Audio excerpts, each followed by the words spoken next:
seen, we have, is this structure within the human being that is to make decisions. Part of it is intellectual, part of it is intuitive and emotive, right? And this comes, and at Har Sinai, this, I don't use the word conflict, but this has an encounter with Torah and another system that says, this is the way we want you to make decisions. And the question is, how do you deal with that encounter? So, as I said, if you believe it to be that man is supposed to simply be robotic, and God tells you what to do, okay, and you should just do what God tells you to do, then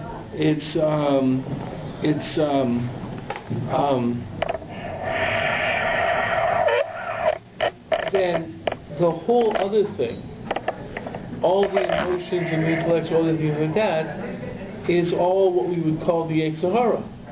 Anything that fosters your own development of your own ideas or your own perceptions, that would be defined as the Yetzer Hara, which, by the way, is the way that fundamentalists, Christians, perception, the idea of thinking, the idea of any type of personal feeling, that's evil. Okay, the idea being that what you want to do is just follow God's will. But what we've seen, though, is two things. What we've seen is, on one hand,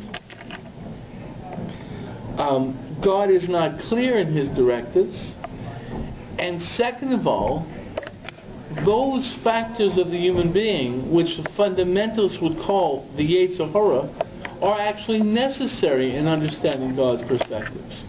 The mind is necessary to understand God's things, so that mind is necessary to understand what God's telling you to do, to figure out what He wants to do. And the other thing is that God tells you to develop these emotions. This idea of Mahu Rachum, Avata Hayarachum. So what's happening there, and what really is coming out, is that you have an interesting challenge. And what it comes out is that you have a challenge between the human understanding of good and evil and what would be the revelational understanding of good and evil. See, what's happening in our world today is a good example of it. In our world today, if you are not supportive of gay rights, right, from a secular perspective, you are considered to be racist. If you ever hear liberals talk, it's like they compare a person who's not in support of same-sex marriages to people who wanted to maintain racial segregation marriages in the South. Right? You hear them talk. They'll say, the same way as these people didn't like when whites married blacks, now they don't want to have same-sex marriages. And what they're basically defining is through the secular analysis, this is becoming the defining nature of good and evil. And this actually carries over to liberal views of religion, even finding its way in what we would call Jewish branches of religion, in terms of branches of the non-halakhic branches of Judaism, where now it's considered to be that if you're really a moral person, you'll be in favor of same-sex marriages. So the point is now you find that all this analysis even leads to this issue of defining good and evil in a way that's different than the revelational way of defining good and evil. So therefore, the people who believe that Kosh Baruch Hu spoke at Har Sinai and said, this is what the Torah says, and this is what's good and evil for a person to the Torah, they're dismissed by everyone else. They don't find this by belief in this revelation. But if you're just working through rationalism, through the working of the mechanics of this world, you come to a completely different definition of good and evil. So that becomes an issue. It's not just a battle between simplistic Yetzer Hara and Yetzer Tov. It becomes a battle of what is really Tov and Ra, and it becomes a battle between the understanding of Tov and Ra that you would get without the direction of Harsina, without the direction of revelation, and with the decision you get with that direction. So that leads to a very interesting issue. That's really where we've gotten up to. The fact is, we've gotten up to the idea that HaKadosh Baruch Hu wants us to become entities that can make decisions in the realm of good and evil, which is what the Nachash basically told Chava, in Hachinami. That's really what being like an Elohim is, to make decisions of good and evil. However, the problem is the decisions that were rendered just from knowledge of the world, just from the Eitz Hadas Tov Ra, if you just had decisions based on your own, that would not still be the decisions that you would reach, which really is the essential Tov and Ra, those decisions that you would get from a revelational experience of Har Sinai. So the point is that, so what is this then? Yet you still need those mechanisms. So it's obviously, so what's going on over here between the two? And why is it that you can have two different systems leading to decisions of Tov and Ra? And furthermore, the Torah itself actually gives some kind of indication to decisions of Tov and Ra that exist outside of revelation. When it says Hatzita Hatov b'nei Adam v'Yasher Hatov b'nei Hashem v'Yasher b'nei Adam, the statement in Chumash Dvarim Hatzita Yasher v'Hatov. It seems according to the Midrashim that Yasher is b'nei Adam, that we are supposed to be concerned about how human beings look at us. So that gives some kind of validity to this perception of good and evil that exists in the world outside of revelation. So, but still you're supposed to have Hatov B'nei Shemayim. Okay, so the fact is how does this all come together? Can I ask you a question? Yeah. The way you're describing it is that there are two systems working in a parallel, right, that are describing what is good, defining what is good and evil. Right. But is that really accurate? You know, because in one sense you have the Torah, which tells you that there is good and evil in the world. Mm-hmm. Right. That there is absolute right. good and absolute evil in the world, and there's a spectrum right. between them. In the other, you have a completely relativist view, in which I'm not sure that anybody is defining good and evil, except to say you can't call something evil. Well, okay. The thing is that first of all, you can call something ignorance, but not evil. But in that perspective, two things. In that perspective, with all this talk relativistic and so forth and so forth, in that perspective, the Torah seems to still give it some kind of validity. See, it'd be one thing if the Torah said, listen, use your mind and just analyze Torah and so forth, but anything that exists outside of Torah is absolutely irrelevant. Great, so why did you see Vasiti Yasher B'nei Adam? Who cares what other people think? I don't care. Right? I should not care whatsoever. So somehow I'm giving some validity to what other people think. And these other people are not other Jews, and they're other people. When we say Eza Chacham, Eza Am Chacham V'Navon, the world will look at us and say, what a great and wise nation, awesome nation, wise, Chacham V'Navon, and thoughtful nation. The fact is we're being evaluated by people outside of Torah who look at us and say, gee, look how good they are. So we are giving validity to that perception. And in the other realm, as much as people talk about this in terms of relativism and so forth, the fact is people out there do talk in terms of good and evil. If you hear, and you're going to have different perspectives, but you take in terms of gay rights. These people argue for gay rights, and they're not arguing with any perception of religion or something like that. They will consider, they use a different term, homophobic or whatever, they will consider people who don't want to recognize same-sex marriages as evil. As evil or unenlightened? No.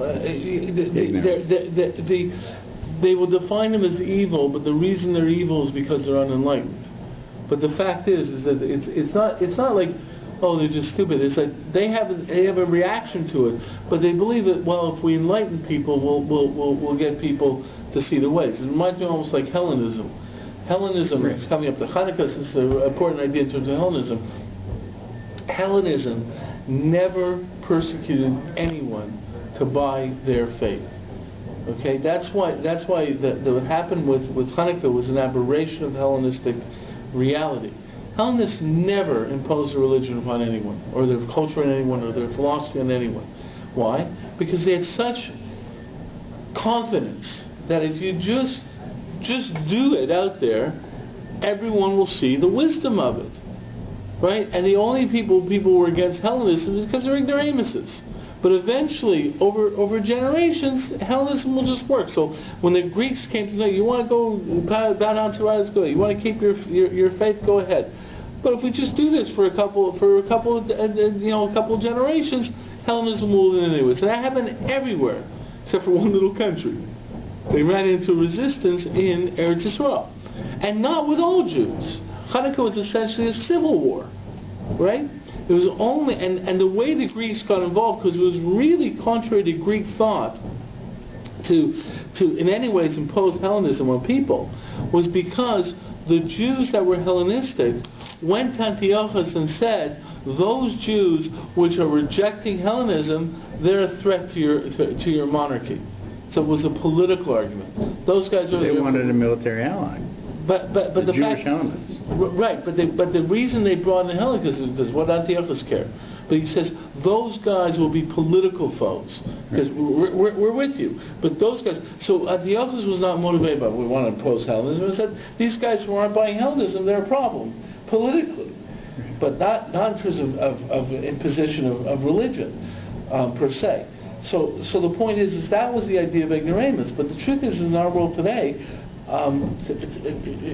there's a little bit more of tolerance of the misled person, but it's an aspect of person being misled. It reminded me to Luther. You know, Luther when he Martin Luther, the founder of Protestantism, when he first broke with the Catholic Church, he really tried to reach out to the Jews because he thought the Jews would be on his side. The reason that the Jews never adopted Catholicism because they were being persecuted by this Mishigas, the Catholic Church with its power. He thought when we get back to the old-time religion and get back to just faith, that the Jews will say, gee, you got it right, and they'll just accept his faith tremendously. So he welcomed it in at first. We found out that the Jews were very happy, that he was very nice to himself and so, but they didn't buy his faith anymore. He became a raging anti-Semite, right? Because it was like, I accepted your evil because I thought you were ignoramuses. But now that you're telling me this is not just because you really don't know anybody, you really believe it, and you think you're right, well, that's going to get me very upset. Okay, so the point is that you seem to have these two different ideas. Well, the truth is you see this mirrored in the difference between the chok and mitzvah sichlia. Okay, the chok, the mitzvahs that are not to be understood, that you understand the dual parallel. Because what the Rambam says is the reason you have certain mitzvot that otherwise you would think there's nothing wrong with. Right? You have no moral, ethical feeling to eating Big Macs. Looks good. He says actually you're supposed to look at it and say, hey, Rambam actually talked about Big Macs. It's big Kiddush. Okay. No, the fact is he would say that you're supposed to look at that piece of pork and say, gee, it looks really good. I'm sure it tastes great. Okay, I really like to eat it. But what can I do? God told me not to. You have no moral and ethical reaction to pork. That was the Rambam's perception of the chok. So you understand it. There's certain mitzvot that you're supposed to feel, I have no opinion about. God has an opinion, I'm not going to do it. That I would understand. Those I understand. But when you get to mitzvah sichlia, and these are mitzvahs where you're supposed to have perceptions and feelings for and ideas, and you see that there's a distinction between your thinking and what the Torah is thinking, that you find a little bit more conflict. Because you're actually supposed to have a feeling about it and an impression about it. Okay? That's why, by the way, some people try to answer the question of the Jewish attitude towards, let's say, towards homosexuality and so forth, is it a chok or is it mitzvah sichlia? And it's not so simple. There are indications. Well, the truth is, this whole issue about the arayos in general, all the sexual prohibitions, the major sexual prohibitions, it's not so. There's sources that seem to imply that they are in the category of chukim, which means I don't have an ethical response to them, but God told me not to do them, so I don't do them the same way as not eating pork. And there's others that seem to imply that you are supposed to have an ethical response to them. And his Meforshim goes both ways, and Gemara's that go both ways, so forth. There's statements in the Rambam this way, and the morale seems to apply to chukim and so forth. But the fact is that there is an indication that it may be that for some of the arayos, they are chukim, and some of the arayos are mitzvah sichlios. Right? Isn't the terminology different for different ones? In what way? Well, the translation, right? Yeah. Which is always a problem with the translation. The phrase abomination. Abomination doesn't mean anything to do with abomination. Abomination is to'at abaf.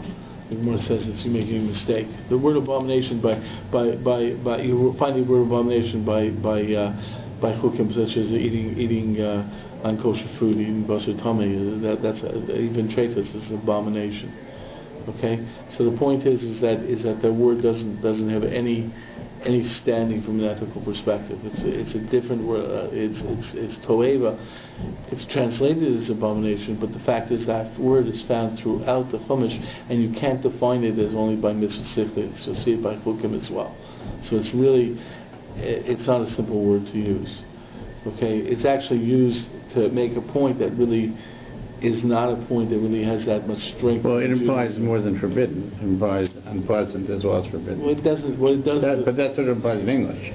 Yeah, but that's not what it applies. But it's inaccurate. It's inaccurate. Yes. More says ta'at abah, you're making a mistake through this. It seems to imply that I understand your reasons, but you're making a mistake, which we're going to get to. It may actually fit into what I'm going to get to.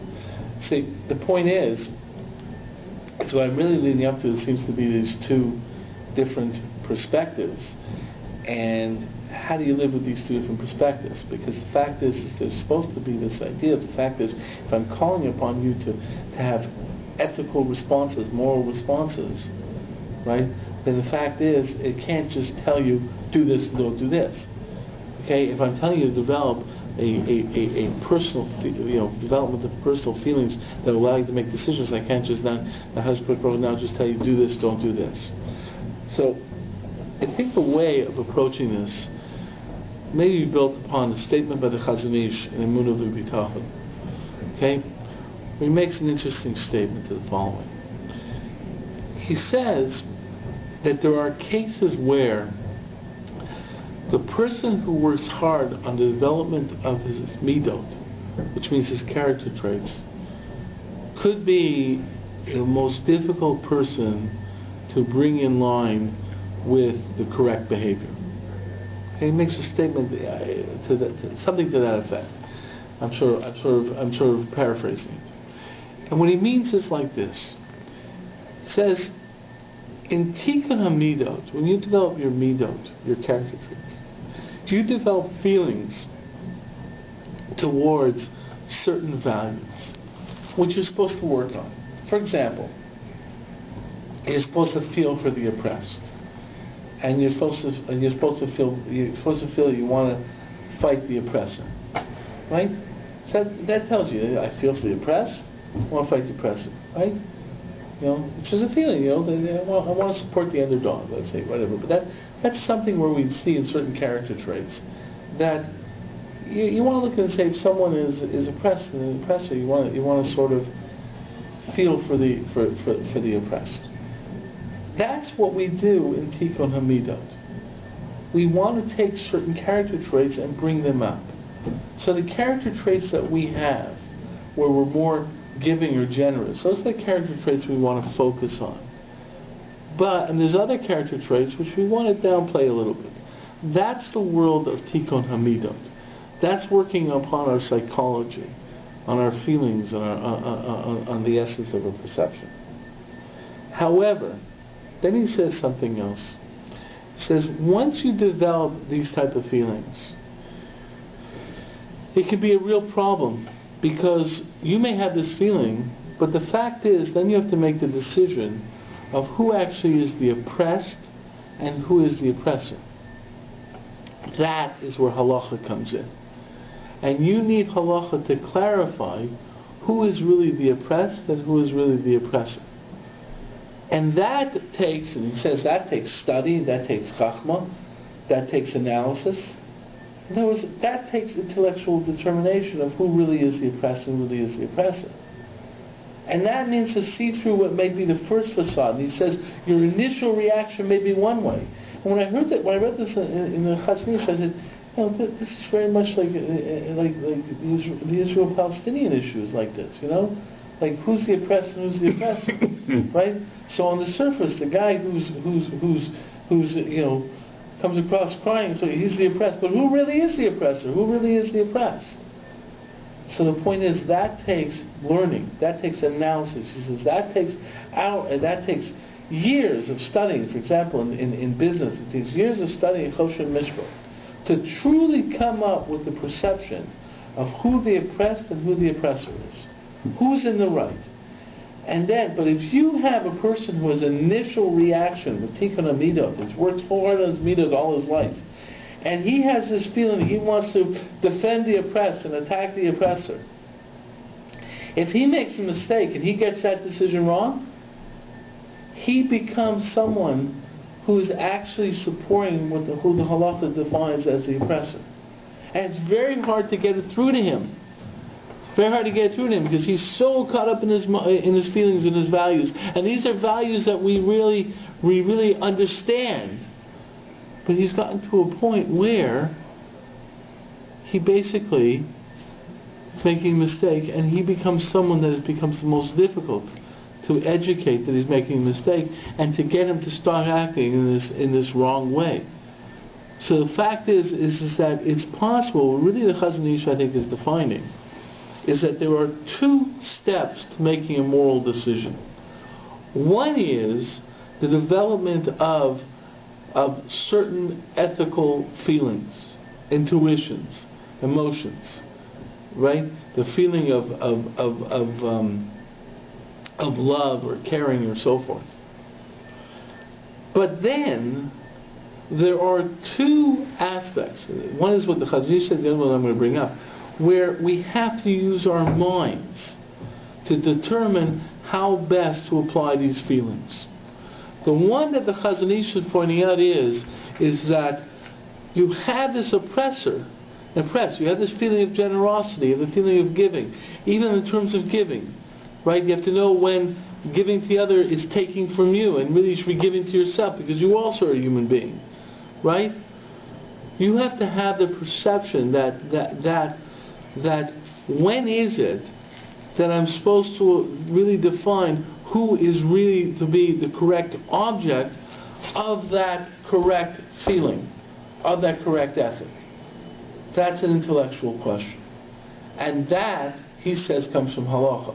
But what I'm pointing out is that I would say that the initial idea of Tov Ra that Adam and Chava developed, or God, was something within their being of an intuitive perception of some aspect of right and wrong, some aspect of an idea that it's right to help out others, and so forth. But then, if you just go with your emotions, you just go with that feeling, you can actually botch up. Because you can make the incorrect decision when you bring your mind into it. Okay? And that is where you need the Chachmas Torah. Okay? Because the Torah really clarifies a lot more of these things. And really brings out a lot of the issues. The fact is just with our emotional feelings of what's right and wrong, there's a value in that. And a human being is supposed to have that. And in order to understand Torah, you have to bring your mind and your intellect into it. But the fact is that Torah gives you the information so you can make a clearer decision of who really should be, of identifying the objects correctly in terms of bringing out the midot that you should have. There's also another aspect of this. And I'm going to use the case of Jezebel. Okay, Rabbi Din Steinsaltz brings as an example of Jezebel. When you think of Jezebel, right? Okay, she's one of the most evil women of all time, right? Now, when you think of Jezebel, how is she portrayed in the literature of the movies? She's portrayed as a vamp, right? Like seductive and stuff like that. Rabbi Din Steinsaltz says, but if you look closely at the Chumash, what really was the source of her evil? What did she want to do? Well, what really got her angry? She was what? Prophecy. Yeah, but why? Why? She was a remarkably devoted wife and mother. She was devoted to her husband and devoted to her kids. Achav wanted the field, right? He's the king, right? I care a lot for him. He wants the field. I should give it. What's the problem here? Okay? And all these people, they're not letting my husband get what he wants. And then you're threatening you're going to take away the kingdom from my children. Don't you have Mom Barker, the old criminal, right? It's like, babies. I care so much for them. Fact is that there's another aspect of where Chachma has to intervene in terms of our intuitive feelings. And that really is a greater understanding of Tov. Because Tov, we talked about this I think last time, Tov is how do things come together.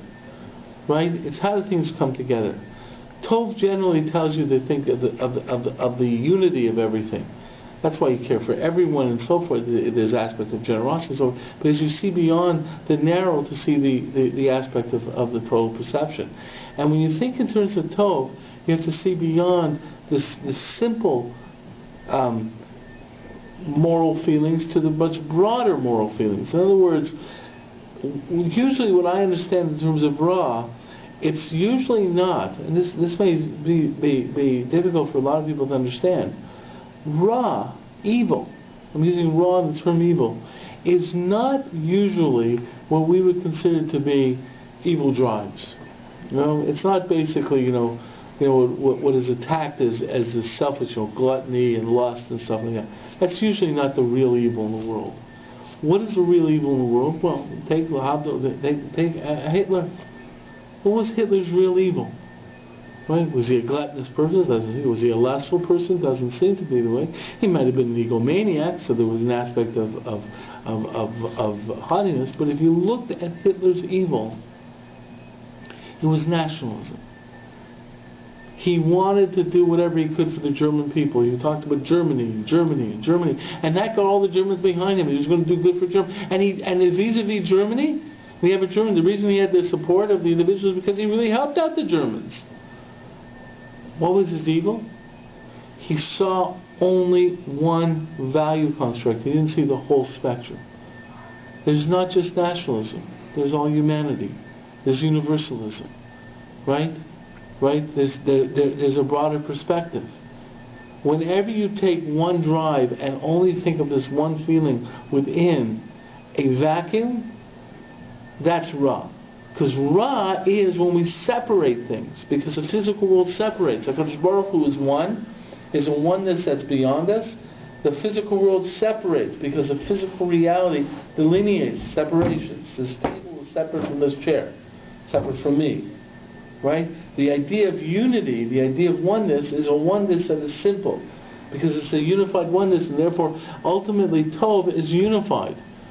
So you take all the variant values that exist in the world, and what Tov is understanding the correct order to those values so they find their place within a unity. Ra is when one feeling is taking control. So there was a perspective out of how I did have some idea of this idea of oneness and some idea of motions that were much more, corporate rather than just simple, selfish. But the fact is that there needed to be a chokhmah to knowing how to balance these different ideas. So when we look to the world, yes, we're supposed to gain ideas from the world. We're supposed to have this perception. But then HaKadosh Baruch Hu gives revelation because he recognizes to really find the right answer for the human being, he can't do it without the direction of HaKadosh Baruch Hu. He can't do it. Now, the truth is that take away the spectrum of opinion in halacha? No. You still have spectrums of opinion in Torah as well. It doesn't just give a set answer. But the fact is, it at least gives the parameters that allows us to understand the intellectual investigations that are necessary to really find the correct manifestation of the ethical perceptions. To really understand who the oppressor and the oppressed, the Chazon Ish's example, is right on. Okay, it's very hard to define. And you see this all the time. It's something that always gets me. I'm going to give an example, and it's interesting because I use the gay rights movement always as an example of this, because it's like the strangest thing. You see this. The gay rights movement grew out of the civil rights movement. And you hear about the civil rights movement, and you hear about the arguments for civil rights. These are people who didn't want to sit in the back of the bus anymore. These are people who would rather walk miles to go to their jobs rather than be subject to that type of discrimination and lack of dignity. The whole civil rights movement was the right to the vote, right? The right to dignity. I want to be a human being like you, dignified. I saw on CNN once this guy who was talking about he was in what's considered to be the start of the gay rights movement. There was this attack on some gay bar in New York, and he was there, and he was one of the people who was arrested. And what was he doing? He was in this gay bar, and he was wearing a dress or a skirt, whatever.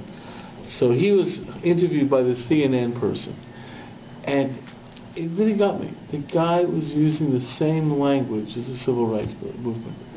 The exact same language. Got to fight for your rights, got to fight for your rights. And I'm sitting there in the back of my mind and saying, what a travesty. You're comparing the fight for rights to vote with your right to wear a dress. Well, I mean, the right, this is dignity and this is like my right. But the fact is you take it, and the point is that this is really what happens when you start developing these type of values. You don't know where to draw the line. You need some indication and direction of where to draw the line. And that comes in the Chachmas HaTorah. So the point is you need to have the development of these feelings and these ideas inside a person. You need to have the development of the intellectual motif of a human being. So there is an idea that Kosh Baruch Hu created Adam and Chava, had to develop certain ideas of understanding Tov and Ra, and so forth and so forth. And they have to be thinking beings, because you have to be a thinking being to in any way imitate the Kosh Baruch Hu, to have the mentality of Deya. But in the end, HaKadosh Baruch Hu wants to step in and clarify the details, because we can't do that. We don't really know who really is the oppressed and oppressed, and our initial reaction to that decision can be totally off, and can confuse us in terms of making that decision. So that's where you have the idea of what we call revelational ethics. Revelational ethics is not meant to just totally ignore our personal ethics. Kosh Baruch Hu tends us to have a development of personal ethics, of personal ideas, because these are necessary in order for us to be thinking, ethical decision-making human beings involved in it. And the Torah is not intending to become totally forcing us to be robotic. Therefore, the Torah does not work in terms of black and white and this was the right decision. The Torah itself has to open itself up to the possibility of different perspectives. But what the Torah does do is give us the mechanism to be able to clarify the details and to understand who really is the oppressor and the oppressed. Who really is the person we take care of? Like, you really see this by the idea of V'ahavta Re'echa Kamocha, that of loving your neighbor as yourself. That if you have a generosity that totally ignores yourself, then basically you don't have a correct understanding of things. There's a classic story about this priest who a Nazi wanted to kill a Pole, and the Nazi comes and wants to kill him. The priest comes over and says, "You're going to kill someone, why kill me instead?" So that's doesn't matter. They just want to kill one person, so I'll kill you. So he killed him. So this guy became beatified, became a saint, and so forth and so forth. This whole big thing over there. The truth is that what's lost in that idea is our perspective. What's our perspective? We're two human beings. You're supposed to care about another person, but you're also supposed to care about yourself. Why? Because you're supposed to recognize that his value as a human being, and I have a value as a human being. Right? As the Gemara talks about, is that who says the other person's blood, who says your blood is more important than the other? Like if someone comes up to him and says, "I'm going to shoot you, I'll shoot you if you don't shoot that person," you can't shoot the other person, because who says your blood is more important than the other person? On the other hand, if a guy comes up to you and says, "I'm going to take you and throw you onto the other person," and you're not doing anything, who says that the other person's blood is more important than yours? Because the ultimate idea is the objective realization that there are two human beings involved.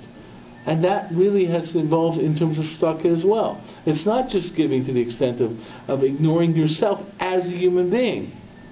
These are concepts of in Torah that makes us to think intellectually of all these things. Because we are supposed to develop these ideas of emotion, so forth and so forth, our personal ethics, but we need revelational ethics. We need the halacha to clarify this. Because the fact is we have to understand the details. Okay, because it's not just about our perceptions and so forth, it's about the details, and that we cannot totally work on it by ourselves because we don't know everything. Okay, and the philosophy is nice and so everything, but you really don't know everything.